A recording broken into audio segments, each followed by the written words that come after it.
வேத புஸ்தகத்தை வைத்திருக்கிறவர்கள் 2 சாமுவேலின் புஸ்தகம் 9ஆம் அதிகாரம் அதனுடைய 7வது வசனத்தை நாம் ஒருவர் சத்தமாக வாசிக்க கேட்போம். தாவீது அவனை பார்த்து, நீ பயப்படாதே, உன் தகப்பனாகிய யோனத்தான் நிமித்தம் நான் நிச்சயமாய் உனக்கு தயை செய்து உன் தகப்பனாகிய சவுலின் நிலங்களை எல்லாம் உனக்கு திருப்பி கொடுப்பேன். நீ என் பந்தியில் நித்தம் அப்பம் புசிப்பாய் என்றார். எனக்கு அருமையான தேவ பிள்ளைகளே, மிக அழகான ஒரு வார்த்தை எழுதப்பட்டிருக்கிறது. உன் தகப்பனாகிய சவுலின் நிலங்களை எல்லாம் உனக்கு திரும்ப கொடுப்பேன் என்று சொல்லுகிறார். சங்கீதக்காரனாகிய தாவீது அவன் நேசிக்கிற யோனத்தானை மரித்து போனான். யுத்தத்திலே பெலிஸ்தருக்கு எதிரான யுத்தத்திலே சவுலும் யோனத்தானும் சென்று கொண்டிருக்கும் பொழுது பெலிஸ்தர் கையிலே அகப்பட்டு 2 பேரும் மரித்து போகிறார்கள். இந்த வார்த்தையை சங்கீதக்காரனாக தாவீது இதை கேள்விப்படுகிறார். கேள்விப்பட்டு அவர் ஒரு காரியத்தை செய்கிறார். மேவி போஷத்தை கூப்பிட்டு அவனை பார்த்து ஒரு வார்த்தையை சொல்லுகிறார். எப்பா, உன்னுடைய தகப்பனுடைய நிலங்களை எல்லாம், நீ இழந்து போன காரியங்கள் எல்லாம் மறுபடியும் உனக்கு தருகிறேன் என்று சொல்லுகிறான். கரங்களை உயர்த்தி சொல்லுங்க ஹல்லேலூயா. இன்னைக்கு ஆண்டவர் இதை கேட்டுக்கொண்டிருக்கிற ஒவ்வொரு பிள்ளைகளுக்கும் ஒரு வாக்குத்தத்தத்தின் செய்தி ஆண்டவர் கொடுக்கிறார். என்ன வாக்குத்தத்தம் தெரியுமா? நீங்கள் இழந்து போன சமாதானம், நீங்கள் இழந்து போன குடும்ப வாழ்க்கை, நீங்கள் இழந்து போன ஆசீர்வாதங்கள், நீங்கள் இழந்து போன வேலை வாய்ப்புகளை ஆண்டவர் மறுபடியும் திரும்ப உங்க வாழ்க்கையில அவர் கொடுக்க வல்லமை உள்ளவராக இருக்கிறார். கரங்களை மேல உயர்த்தி சொல்லுங்க ஹல்லேலூயா. இன்னைக்கு பல நேரத்துல பல காரியங்களை மனுஷர்கள் இன்னைக்கு இழந்து கொண்டிருக்கிறார்கள். சமாதானத்தை இழந்து போயிருக்கிறாங்க, பிரச்சனைகளுக்குள்ள நடந்துட்டு இருக்கிறாங்க, வேதனைகளுக்குள்ள நடந்துட்டு இருக்கிறாங்க, வெறுமைகளுக்குள்ள நடந்து கொண்டிருக்கிறார்கள். ஆனால் சங்கீதக்காரனாகிய தாவீது ஒரு காரியத்தை செய்கிறார். அவன் தன்னுடைய நண்பனை ரொம்ப அதிகமாக நேசிக்கிறார். யோனத்தானே நேசித்தபடியால் அவன் மரித்து போனதை கேள்விப்பட்டு அவன் வேலைக்காரர்களை அழைத்து கேட்கிறார், யாராயிலும் உண்டா? யோனத்தானுடைய பிள்ளைகள் யாராயிலும் உயிரோடு இருக்கிறார்களா? அவர்களை அழைத்து கொண்டு வாருங்கள், அவர்களுக்கு நான் எதாயிலும் செய்ய வேண்டும். மேவி போஷேத் வருகிறார். அவரை பார்த்து ஒரு வார்த்தை சங்கீதக்காரன் ரொம்ப அழகா சொல்றாரு. உன்னுடைய தகப்பனார் அவருக்கு கொடுக்கப்பட்ட நிலங்கள் இன்னைக்கு ஒருவேளை மனுஷன் அபகரித்து வைத்திருக்கலாம். இன்னைக்கு உங்க வாழ்க்கையில மனுஷன் சமாதானத்தை அபகரித்து வைத்திருக்கலாம். உங்க கிட்ட இருந்து லேண்ட் அபகரித்து வைத்திருக்கலாம். உங்க கிட்ட இருந்து பணங்கள் அபகரித்து வைத்திருக்கலாம். இன்னைக்கு ஆண்டவர் திட்டமும் தெளிவுமாக பேசுகிறார். யாரு தேவனுக்குள்ளே வாழுகிறார்களோ நிச்சயமாய் அவருடைய வாழ்க்கையில திரும்ப கொடுக்க அவர் வல்லமை உள்ளவராக இருக்கிறார். சத்தமா சொல்லுங்க ஹல்லேலூயா. ரொம்ப அழகான ஒரு காரியம் நடக்குது பாருங்க. சங்கீதக்காரன் யோனத்தானே தன்னுடைய இருதயத்தில் எண்ணி அவனுக்காக இந்த அவனுடைய மகனாகிய மேவி போஷேத்துக்கு அவன் பல ஆசீர்வாதங்களை கொடுக்கிறான். இதே போலதான் தேவ ஆவியான ஒரு மிக அழகான ஒரு வசனம் உண்டு யோவான் புஸ்தகத்துல.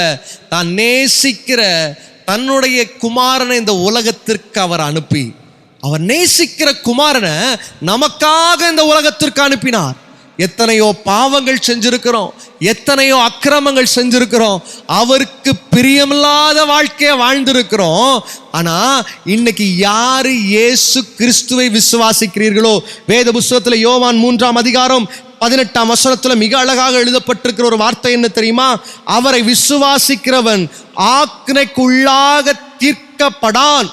அவரை விசுவாசிக்கிறவர்கள் ஆக்கினை தீர்ப்புக்கு அவர்கள் தீர்க்கப்படுவதில்லை, பரலோக ராஜ்யத்திற்கு அழைத்து செல்ல நாம் ஆராதிக்கிற இயேசு கிறிஸ்து இன்றைக்கும் ஜீவனோடு இருக்கிறார். கரங்களை மேல உயர்த்தி சொல்லுங்க ஹல்லேலூயா. அதனால்தான் துன்பம் வரும்போது, துயரம் வரும்பொழுது, வியாதிகள் வரும்பொழுது, பிரச்சனை வரும்போது தேவ சமூகத்தில் ஆவியானவரே ஒரு விடுதலையை தாரும், ஆவியானவரே ஒரு விடுதலையை தாரும் என்று இயேசுவின் நாமத்தை சொல்ல சொல்ல எனக்கு ரொம்ப அழகான ஒரு பாட்டை பாடினோம். இயேசுவின் நாமத்தில், இயேசு நாமத்தில் ஜெயம் நமக்குண்டு. இயேசு நாமத்தை சொல்ல சொல்ல பேய்கள் பறந்து ஓடும். இயேசு நாமத்தை அறிக்கையிட அறிக்கையிட எத்தனை சூழ்நிலைகள் நமக்கு விரோதமாக இருந்தாலும் தேவ ஆவியானவர் நம்முடைய வாழ்க்கையில கிரியை செய்யும் பொழுது நாம் இழந்து போன எந்த காரியமாக இருக்கலாம், இன்னைக்கு இழந்து போய் தேவ சமூகத்துல கண்ணீரோடு உட்கார்ந்து இருக்கலாம், தேவ ஆவியானவர் மறுபடியும் திரும்ப உங்களை எழும்ப பண்ண, உங்களை உயர்த்த அவர் கிருபை உள்ளவராக இருக்கிறார். சத்தமா சொல்லுங்க ஹல்லேலூயா. சங்கீதக்காரன் யோனத்தானை தன்னுடைய இருதயத்திலே வைத்து அவனை நேசித்தபடியால் அவனுடைய குமாரனுக்கு, அவனுடைய பிள்ளைகளுக்கு அவன் ஆசீர்வாதங்களை கொடுத்தான் என்று வேத புஸ்தகத்திலே வாசிக்கிறோம். இன்னைக்கு யோனத்தான் என்கிற பேருக்குள்ளே ஆண்டவர் ஒரு மிக ஆழமான ரகசியத்தை வைத்திருக்கிறார். இன்னைக்கு இயேசு கிறிஸ்து இந்த உலகத்தில் வந்து நம்மை அவருடைய பிள்ளையாக மாற்றியிருக்கிறார். அன்னைக்கு யோனத்தானை இருதயத்தில் வைத்து தாவீது அவ்வளவு காரியங்களை செய்தார். ஏன் தெரியுமா? யோனத்தான் என்கிற பேருக்குள்ளே ஒரு ரொம்ப அழகான ஒரு டீப்பான ஒரு மீனிங் இருக்குது. மூல பாஷையில, எபிரேய பாஷையில நம்ம இங்கிலீஷ்ல ஜோனத்தான் என்று சொல்லுவோம், தமிழில் யோனத்தான் என்று சொல்லுகிறோம். சின்ன சின்ன மாற்றங்கள் இருக்கிறது போல மூல பாஷையிலே இந்த யோனத்தான் என்பதற்கு யானத்தான் என்று எழுதப்பட்டிருக்கிறது. YAHONATAN என்று எழுதப்பட்டிருக்கிறது. ரெண்டு வார்த்தை சேர்ந்துதான் யோனத்தான் என்கிற ஒரு பெயரை கொண்டு வந்திருக்கிறது. சரி, முதல்ல இருக்கிற ஒரு வார்த்தை எடுக்கிற போறோம். YAHO, யாகோ என்று எழுதப்பட்டிருக்கிறது. யாகோ என்பதற்கு மூல பாஷையில என்ன விளக்கம் கொடுக்கிறார்களே ஆனால் யாவே என்கிற ஒரு அர்த்தத்தை கொண்டிருக்கிறது, தேவன் என்கிற அர்த்தத்தை கொண்டிருக்கிறது. வசனம் சொல்லியிருக்கிறது, முதலாவது தேவனுடைய ராஜ்யத்தையும் அவருடைய நீதியும் தேடுகிறவர்களுக்கு நீங்கள் இழந்து போன எல்லாவற்றையும் தேவ ஆவியானவர் திரும்ப கொடுக்க வல்லமை உள்ளவராக இருக்கிறார். சத்தமா சொல்லுங்க ஹல்லேலூயா. யோனத்தான் என்கிற வார்த்தைக்குள்ளே மறைக்கப்பட்டிருக்கிற முதல் சத்தியம் என்ன தெரியுமா? யெகோவா என்கிற ஒரு நாமத்தை பதிவு செய்யப்பட்டிருக்கிறது. இன்னைக்கு நிறைய பேர் பல காரியங்களுக்கு முதலிடத்தை கொடுப்பார்கள். சிலருக்கு ஒரு கல்யாண வீடு இருந்தா ஓடிடுவாங்க, சிலருக்கு அந்த காரியம் இந்த காரியம் உலகத்துல அது இதுன்னு ஓடிட்டே இருப்பாங்க. ஆண்டவர் எங்க தூக்கி வச்சிருப்பாங்க தெரியுமா? இதெல்லாம் முடிஞ்சதுக்கு பிறகு நான் ஃப்ரீயா இருந்தா ஆராதனைக்கு வர்றேன், நான் ஃப்ரீயா இருந்தா தேவ சமூகத்துல வந்து பாடுறேன், ஃப்ரீயா இருந்தா நான் இந்த கூட்டங்களுக்கு வர்றேன் அப்படிம்பாங்க.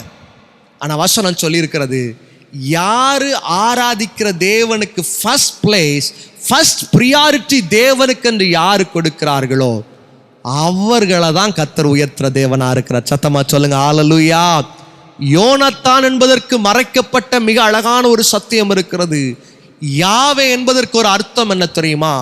முதலாவது நாம் தேவனுடைய ராஜ்யத்தை தேடணும், அந்த யெகோவா தேவனை நாம் தேடணும்.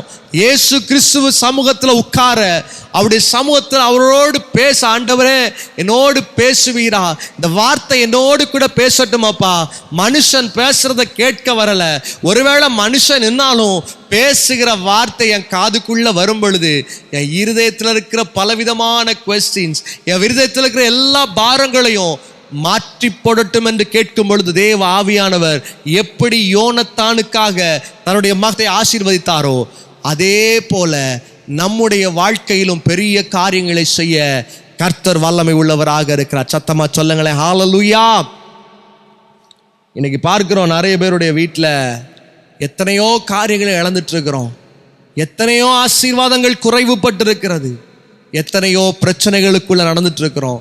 இன்னைக்கு ஆண்டவருடைய ஆராதனைக்கு முதலிடத்தை கொடுங்க, தேவனை ஜெபிக்கிறதுக்கு முதலிடத்தை கொடுங்க, தேவ சமூகத்தில் காத்திருக்கிறதுக்கு முதலிடத்தை கொடுங்க. தேவ ஆவியானவர் உங்களை ஸ்திரப்படுத்துவார், திரும்ப உங்களை உயர்த்த வல்லமை உள்ளவராக இருக்கிறார். கானாவூர் என்கிற ஒரு ஊரில் ஒரு கல்யாண வீடு நடக்குது. கல்யாண வீடுனா எல்லா ஏற்பாடும் சடப்புடலாக பயங்கரமாக இருக்கும். கல்யாணம் ரொம்ப அழகாக நடந்து கொண்டு இருக்கிறது. கல்யாணம் முடிந்து சாப்பாடு கொடுத்துட்டு இருக்கிறாங்க. கொடுக்கும் பொழுது ஒரு பெரிய ஒரு குறைவு வருகிறது. எந்த குறைவு வருகிறது தெரியுமா? திராட்சரசம் குறைவுபட்டு போகிறது. இப்படிப்பட்ட ஒரு சூழ்நிலையில் எல்லாரும் ஓடுறாங்க. யார்கிட்ட ஓடுறாங்க? மரியாளிடத்தில் ஓடுகிறார்கள். போயிட்டு சொல்றாங்க, அம்மா எப்படியாவது ஒரு வார்த்தை பேசி ஒரு காரியத்தை எங்களுக்கு ஹெல்ப் பண்ணி கொடுத்துருமா அப்படின்னு கேட்குறாங்க. மரியாள் ஒரு காரியத்தை செய்கிறாள். வேகமா இயேசு கிறிஸ்துவிடத்தில் ஓடி, ஐயா இப்படி ஒரு சூழ்நிலை, இப்படி ஒரு நெருக்கம், இயேசு கிறிஸ்து கொஞ்சம் உதவி செய்து ஒரு அற்புதங்களை செய்து ஒரு காரியத்தை செய்ய முடியுமா என்று கேட்கிறார்கள். இயேசு கிறிஸ்து ஒரு வார்த்தை கேட்கிறார், ஸ்ரீயே உனக்கும் எனக்கும் என்ன அப்படின்னு கேட்கிறார். காரணம் என்ன தெரியுமா? எதனால் அவர் கேட்கிறார் தெரியுமா? பிரியாரிட்டி தவறுதலாக இருந்தது. இயேசு அங்கதான் நின்றுருக்கிறாரு, இயேசும் அதே கல்யாண வீட்டில் தான் இருக்கிறாரு. அந்த கல்யாண வீட்டில் குறைவுபடும் பொழுது இயேசுவுக்கு மீடியேட்டர் தேவையில்லை. இன்னைக்கு பல நேரத்தில் நம்முடைய வாழ்க்கையில மீடியேட்டர் வச்சிருக்கிறோம். அவங்க ஜோம் பண்ணாதான் என் வாழ்க்கையில மாறும், இவங்க செஞ்சாதான் மாறும், அவங்க எனக்காக ஜோம் பண்ணட்டும், இவங்க எனக்காக அதை செய்யட்டும். இன்னைக்கு யாரு தேவ சமூகத்தில் ஆண்டவரே உங்களுக்கு முதலிடத்தை கொடுக்குறேன், என் வாழ்க்கையில பிரச்சனை இவ்வளோ வந்தாலும் உங்ககிட்ட என் பிரச்சனையை நான் சொல்றேன்ப்பா, உங்ககிட்ட முதல்ல என்ன நான் சரண்டர் பண்றேன், யாரு தன்னை தேவ சமூகத்தில் ஒப்பு கொடுக்கிறார்களோ அவர்களை கர்த்தர் வேறு விதமாய் ஆசீர்வதிக்க, இழந்து போனதை திரும்ப கொடுக்க கர்த்தர் வல்லமை உள்ளவராக இருக்கிறார். அந்த இடத்துல பார்க்கிறோம், அவர் கேட்கிறார், ஸ்திரீயே உனக்கும் எனக்கும் என்ன அப்படின்ட்டு போயிட்டார். கடைசியில் பார்க்குறாங்க வேற வழியே இல்லை, இயேசு கிறிஸ்து இடத்துல வருகிறார்கள். அப்பொழுதுதான் புரிந்து கொள்கிறார்கள் இவர்தான் தேவகுமாரன். அவரிடத்துல போய் கேட்கிறார்கள், ஐயா உதவி செய்யும். அவர் வருகிறார், கச்சாடிக்கு மேலே கையை வைக்கிறார், ஜோம் பண்றார், நடக்கிற அற்புதமான காரியம் என்ன தெரியுமா? சாதாரண தண்ணி நல்ல குடிக்கிற திராட்சரசமாக மாற்றப்பட்டது. இன்னைக்கு நம்முடைய வாழ்க்கையில இழந்து போன காரியங்கள், குறுகி போன காரியங்கள், இழந்து போன ஆசீர்வாதங்கள், பலவீனத்தின் சூழ்நிலை, பிரச்சனைகளுக்கு மத்தியில போயிட்டு இருக்கிறோமா? மறுபடியும் கர்த்தர் உங்களை உயர்த்தும்படியாக விரும்புகிறார். யோனத்தானை நினைவு கூர்ந்து உடைய மகனை ஆசீர்வதித்தது போல இன்னைக்கு உங்க வாழ்க்கையில ஆண்டவர் இயேசு கிறிஸ்துவை வைத்து உங்களை ஆசீர்வதிக்கும்படியாக விரும்புகிறார். செய்ய வேண்டிய முதல் காரியம், give the first priority to God. தேவ சமூகத்துக்கு முதலிடத்தை கொடுங்க. தேவ சமூகத்தில் வசனம் வாசிக்கிறதுல, வார்த்தையை கேட்கிறதுல, ஜெபிக்கிறதுல, தேவ சமூகத்திற்கு ஓடி வருகிற பிள்ளைகளை கர்த்தர் ஆசீர்வதிக்கிற தேவனாக இருக்கிறார். நிச்சயமாக கைவிடுகிற தேவன் அல்ல, உயர்த்துகிற தேவனாக இருக்கிறார். சத்தமா சொல்லுங்க ஹல்லேலூயா. ஒரு 2 வீடு இருந்துச்சு பக்கத்துல. 2 பேரும் ஒரு கடையில் போய் ஆளுக்கு பிடிச்ச இந்த மாங்காய் கண்ணை வாங்கிட்டு வர்றாங்க, சின்ன மாங்காய் செடியை வாங்கிட்டு வர்றாங்க.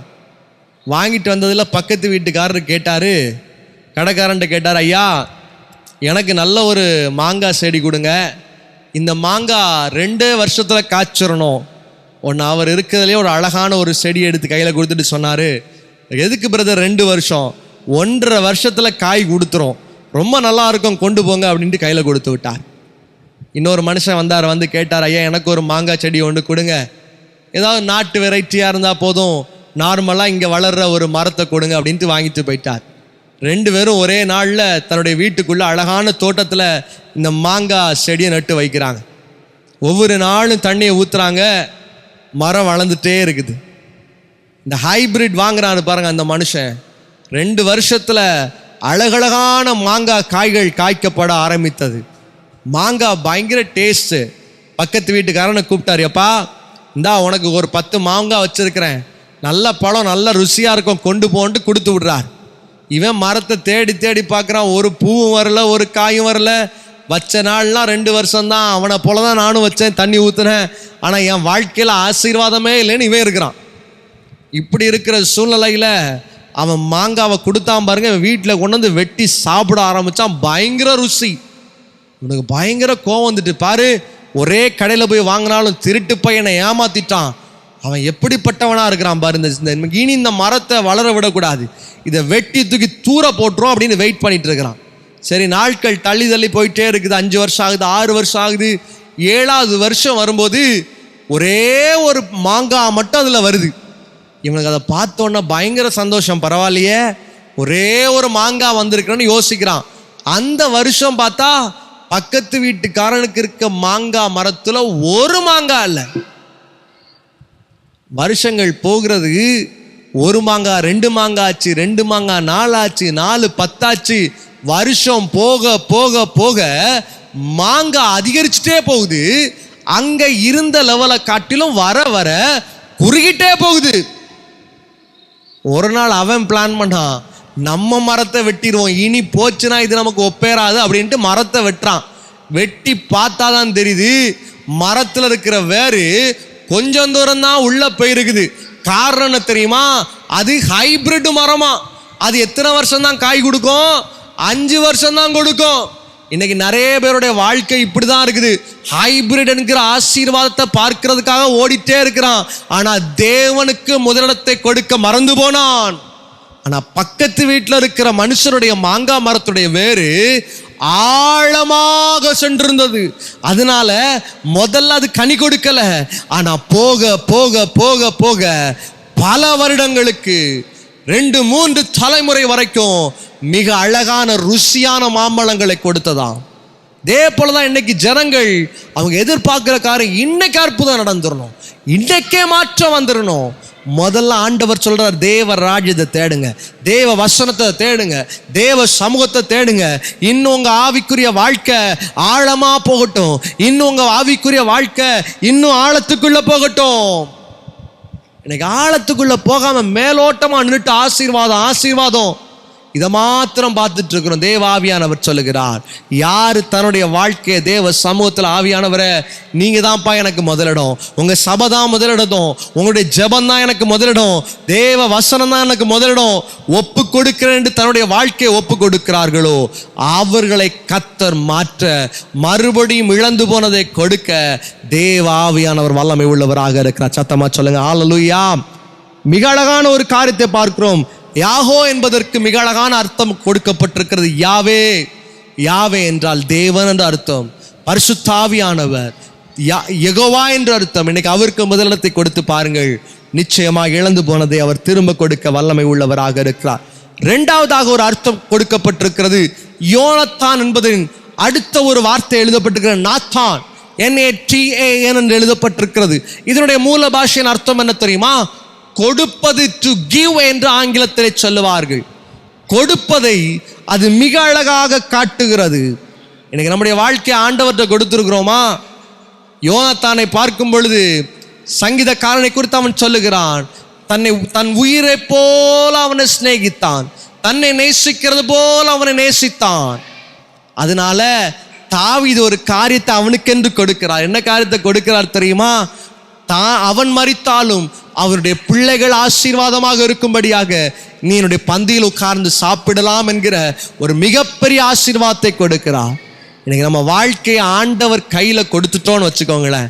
ஆண்டவரே நான் கொடுக்கிறேன்ப்பா, என் வாழ்க்கையை, என் குடும்பத்தை, என்னுடைய எல்லா காரியங்களும் உமக்காக நான் கொடுக்கிறேன், என்னை வேறு மனுஷனாக மாற்றும் என்று யார் கேட்கிறோமோ உங்களை கொண்டு பெரிய காரியங்களை செய்ய அவர் வல்லமை உள்ளவராக இருக்கிறார். இழந்து போன காரியங்களை மறுபடியும் கொடுக்க அவர் ஜீவனுள்ள தேவனாக இருக்கிறார். சகையு என்கிற ஒரு மனுஷன் இருக்கிறார். மரத்தின் மேலே, அத்தி மரத்தின் மேலே உட்கார்ந்து கொண்டு இயேசு கிறிஸ்து வருவதை பார்த்து கொண்டிருக்கிறார். இருதயத்துல இயேசு கிறிஸ்துவை பார்க்க வேண்டும் என்கிற ஒரு ஆவல். இயேசு கிறிஸ்துவிடத்தில் வந்து கேட்கிறார், சகையுவே இறங்கி வா என்று சொல்லுகிறார். இவர் நினைக்கிறாரு, எப்படியா என் பேரு தெரியும், நான் எங்க இருந்து வர்றேன், அவர் எங்க இருந்து வர்றாரு, ஆனா இவரை பத்தி கேள்விப்பட்டிருக்கிறேன், இவருக்கு என் பேர் எப்படி தெரிஞ்சு குழுன்னு கீழே இறங்கி வர்றான். வந்து கேட்கிறான், ஐயா என் வீட்டுக்கு நீங்க வரணும். ஆண்டவர் சொல்றாரு, உன் வீட்டுக்கு நான் வரேன்னு கூப்பிட்டு போறான். போன உடனே சகையுக்குள்ள ஒரு மாற்றம் வருகிறது. அவன் தன்னுடைய வாழ்க்கையை தேவனுக்கென்று ஒப்பு கொடுத்த பொழுது ஒரு காரியத்தை ஒப்பு கொடுக்கிறான். ஆவியானவரே, நான் அநியாயமா எத்தனை வாங்கியிருந்தாலும் திரும்ப கொடுத்துட்றேன்ப்பா. இன்னைக்கு அநியாயமா வாங்கி முன்னேறிடலாம், அவங்கிட்ட இருந்து கொள்ளடிச்சு முன்னேறிடலாம், இவங்கிட்ட இருந்து கொள்ளடிச்சு நான் உயர்வை பெற்றுக்கொள்ளலாம், ஆனால் தேவ ஆசீர்வாதத்தை பெற்றுக்கொள்ள முடியாது. ஆண்டவர் சொல்லுகிறார், மறுபடியும் உங்களை உயர பறக்க வைக்கணும்னா, மறுபடியும் நீங்க இழந்து போன ஸ்தானத்தை பெற்றுக்கொள்ளணும்னா தேவ சமூகத்தில் ஆண்டவரே என்னை கொடுக்கிறேன் என்று தேவ சமூகத்தில் ஒப்பு கொடுத்து பாருங்கள். நிச்சயமாய் தேவ ஆவியானவர் உங்க வாழ்க்கையில் நீங்க இழந்து போன எந்த ஆசீர்வாதமாக இருந்தாலும் மறுபடியும் அவர் உயர்வை கொடுக்க வல்லமை உள்ளவராக இருக்கிறார். ஒரு அழகான ஒரு தேசத்துல சில மக்கள் வாழ்ந்து கொண்டிருந்தார்கள். ஒரு நாள் திடீரென்று ஒரு வீட்டிற்குள்ளே ஒரு புருஷனும் மனைவியும் தங்கி கொண்டிருக்கும் பொழுது இரவு நேரத்தில் சிலர் கதவை தட்டுகிறதை கேட்கிறார்கள். யார் என்று வெளியே வந்து பார்த்தால் 2 காவல் அதிகாரிகள் நின்று கொண்டிருக்கிறார்கள். அந்த மனைவி வேகமா வந்து கேட்டாங்க, என்னாச்சு என்று கேட்கும் பொழுது சொல்லுகிறார்கள், உன்னுடைய புருஷன் பலவிதமான தவறுகளை செய்து கொண்டு வீட்டுக்குள் மறைந்திருக்கிறான், அவனை நாங்கள் பிடித்து கொண்டு போக வந்திருக்கிறோம். கதறுகிறாள், ஐயா என்னுடைய புருஷன் தப்பு செஞ்சிருக்க மாட்டாரியா, என் புருஷன் அப்படிப்பட்ட மனுஷன் அல்ல, அவனை விட்டு விடுங்கள், அவன் தவறு செய்கிறவன் அல்ல என்று கெஞ்சுகிறாள். அவனை பிடிக்கிறாங்க, 4 அடி கொடுக்கிறாங்க, கையில விலங்கை மாட்டி தர வண்டி இழுத்து கொண்டு போகிறார்கள். ஊர் ஏளனமாக பேசுகிறது. ஊர் அவளை பார்த்து பரியாசம் செய்கிறது. நல்லவளா நீ? புருஷன் நல்லவனா? கேடு கெட்டவன். இப்படிப்பட்டவனுக்கு நீ வாக்கப்பட்டிருக்கிறாயே, இதுக்கு நீ செத்து தொலைந்திருக்கலாம் என்று அவளை பார்த்து சொல்லி கொண்டிருக்கிறார்கள். பிடிச்சிட்டு போயிட்டாங்க, ஜெயில போடுறாங்க. நீதிமன்றத்திற்கு அவள் கடந்து வருகிறாள். அவனையும் அழைத்து வருகிறார்கள். அந்த கூண்டிலே நின்று கொண்டிருக்கிறான். இப்பொழுது நீதிபதி சொல்லுகிறார், இவன் செய்யாத குற்றம் அல்ல. இவன் என்ன குற்றம் செய்திருக்கிறான் தெரியுமா? எத்தனையோ கொலைகளை செய்திருக்கலாம், எத்தனையோ வீட்டில் திருடி இருக்கிறான், எத்தனையோ காரியங்களை சீரழித்திருக்கிறான். பயங்கர மோசமானவன். இவனை போல இந்த இடத்துல அக்கிரம் செய்கிற மனுஷன் ஒருவனும் இல்லை. இவனை என்ன செய்யலாம் என்று கேட்டார்கள். அப்பொழுது எல்லா மனுஷங்களும் சொல்றாங்க, அவனை தூக்கில போடுங்கயா, அவனை கொண்டு போடுங்க. இந்த பய இனி இந்த ஊர்ல உயிரோட இருக்க இவனுக்கு தகுதியே கிடையாது அப்படின்னாங்க. மனைவி கண்ணீர் விட்டு அழுகிறாள். ஐயோ, நான் நேசிக்கிற புருஷன் இப்படி ஒரு நிலைமையில் சிக்கிக்கொள்ள வேண்டுமா? என்ன செய்வதென்று கண்ணீரோடு இருக்கிறாள். ஒவ்வொரு நாளும் அழுது அழுது புலம்பிக் கொண்டிருக்கிறாள். ஒரு நாள் மறுபடியும் நீதிமன்றம் கூட ஆரம்பித்தது. அதில் நீதிபதி சொல்லுகிறார், வருகிற 28ஆம் தேதி இவனுக்கு தூக்கு தண்டனை. இந்த கோயில் மணி 8 மணிக்கு அடிக்கும். அந்த மணி அடிக்கும் பொழுது 28ஆம் தேதி காலையில எல்லாரும் வந்துடுறோம். எல்லா மனுஷனுக்கும் முன்னாடியும் 8:15க்கு செகண்ட் பெல் அடிக்கும் பொழுது இவனை தூக்கில் போட வேண்டும் என்று எதிர்பார்த்து கொண்டிருக்கிறார்கள். 27ஆம் தேதி இரவு நேரம் வந்தது. இந்த மனைவிக்கு என்ன செய்வதென்று தெரியவில்லை. 28ஆம் தேதி காலையில தன்னுடைய புருஷனை தூக்கிலே போட போகிறார்கள். கதறிக்கொண்டிருக்கிறாள், அழுது கொண்டிருக்கிறாள், மிகவும் வியாகுலப்பட்டு சஞ்சலத்தோடு என்ன செய்வதென்று கதறிக்கொண்டிருக்கிறாள். அடுத்த நாள் காலையில் 8 மணிக்கு சரியாக 7:45க்கு அந்த மனுஷனை கொண்டு வந்தார்கள். அழகான ஒரு இடத்தை போட்டு ஒரு பிளாட்ஃபார்ம் செய்து தூக்கிலை போடும்படியாய் கயிறெல்லாம் செட் பண்ணிட்டாங்க. நிப்பாட்டி விட்டுருக்கிறாங்க. மணி 8 மணி ஆகுது. ஜட்ஜு பார்க்கிறாரு, மணி அடிக்கிற சத்தம் கேட்குதான்னு பார்த்தா மணி அடிக்கல. 8:15 ஆகுது, மணி அடிக்கிற சத்தம் கேட்குதா? கேட்கல. 8:20, 8:30, 9 மணி ஆகிறது. ஒரு மணி சத்தமும் கேட்கவில்லை. சொன்னார் நீதிபதி, அம்மா 2 பேர் அனுப்பு, அந்த சர்ச்சுக்குள்ள போய் அந்த மணி அடிக்கிற இடத்துல போய் பார்த்துட்டு வா அப்படின்னாங்க. வேகமா 2 பேர் ஓடுறாங்க. ஓடி போய் அந்த மணி அடிக்கிற கூண்டுக்குள்ள ஏறி பார்க்கும் பொழுது ஒரு சகோதரி இரத்த வெள்ளத்தில் மிதந்து கொண்டிருக்கிறாள். 2 கைகளும் பிஞ்சு போன சூழ்நிலையில இரத்தத்தில் மிதந்து கொண்டிருக்கிறாள். கடகடான்னு இழுத்துட்டு ஓடி வர்றாங்க. வந்த உடனே நீதிபதி கேட்கிறார், யாருமா நீ? ஏன் இவ்வளவு இரத்தம் என்று கேட்கிறார். உடனே அந்த அம்மா சொல்றாங்க, என்னுடைய புருஷனை தான் நீங்க தூக்குல போடுறதுக்கு வச்சிருக்கிறீங்க. என் புருஷனை தான் கொல்றதுக்கு இந்த கயிறுல தொங்க விடுறதுக்கு நீங்க ரெடியா இருக்கிறீங்க. ஏமா இவ்வளவு ரத்தம் கையில், ஏன் இவ்வளவு ரத்தம் அப்படின்னு கேட்டாங்க. அவ சொன்னா, இந்த சத்தம் கேட்டாதானே, இந்த மணி அடிக்கிற சத்தம் கேட்டாதானே நீங்க என் புருஷனை தூக்கல போடுவீங்க. அந்த மணிக்குள்ள இருக்கிற நாக்க நான் பிடித்து கொண்டேன். அது இங்கேயும் அங்கேயும் அசையும் பொழுது என்னுடைய கைகள் உடைய ஆரம்பித்தது, என்னுடைய விரல்கள் நொறுங்க ஆரம்பித்தது, அதிலிருந்து இரத்தங்கள் பாய ஆரம்பித்தது. ஐயா, என் புருஷனை விட்டு விடுங்கள் என்று கையை கூப்பி அந்த இடத்துல கதறி கொண்டிருந்தாள்.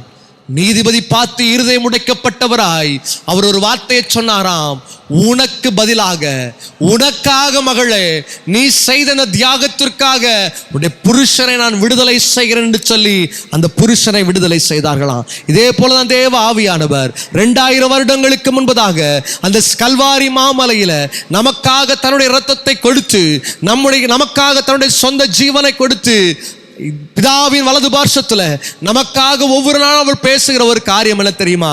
அவனை மன்னிச்சிருங்க, மறுபடியும் அவனை ஆசீர்வதிப்போம், அவன் மறுபடியும் நல்லா இருக்கட்டும், அவன் குடும்பம் நல்லா இருக்கட்டும் என்று ஆண்டவர் ஒவ்வொரு நாளும் நமக்காக பரிந்து பேசி கொண்டிருக்கிறார். அவர் தன்னுடைய வாழ்க்கையை நமக்காக கொடுத்தாரு. இன்னைக்கு யாரு தேவ சமூகத்தில், ஆண்டவரை என்ன நான் உங்களுக்கு கொடுக்கிறேன்ப்பா, என் வாழ்க்கையை கொடுக்கிறேன்ப்பா, என் குடும்பத்தை கொடுக்கிறேன், ஒப்பு கொடுக்கிறீங்களோ, இழந்து போன காரியத்தை ஆண்டவர் யோனத்தானை மனசுல வச்சு தன்னுடைய மகனுக்கு தாவீதை கொண்டு அத்தனை காரியத்தை செய்தவர் உண்மை உள்ளவரே ஆனால் நிச்சயமாக இழந்து போயிருக்கலாம். உங்க வாழ்க்கையில் அபகரிக்கப்பட்டிருக்கலாம். உங்க வாழ்க்கையில் நீங்க உடைக்கப்பட்டு வேதனைகளோடு அலைந்து திரிந்து கொண்டிருக்கலாம்.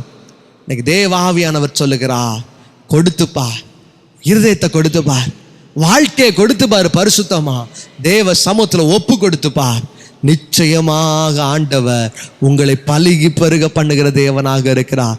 அன்னைக்கு அவனுக்கு ஒரு விடுதலை கொடுத்தாங்கப்பா, உன் மனைவி உனக்காக ஒரு பெரிய தியாகத்தை பண்ணியிருக்கிறார், இனி நீ தப்பு செய்யாத.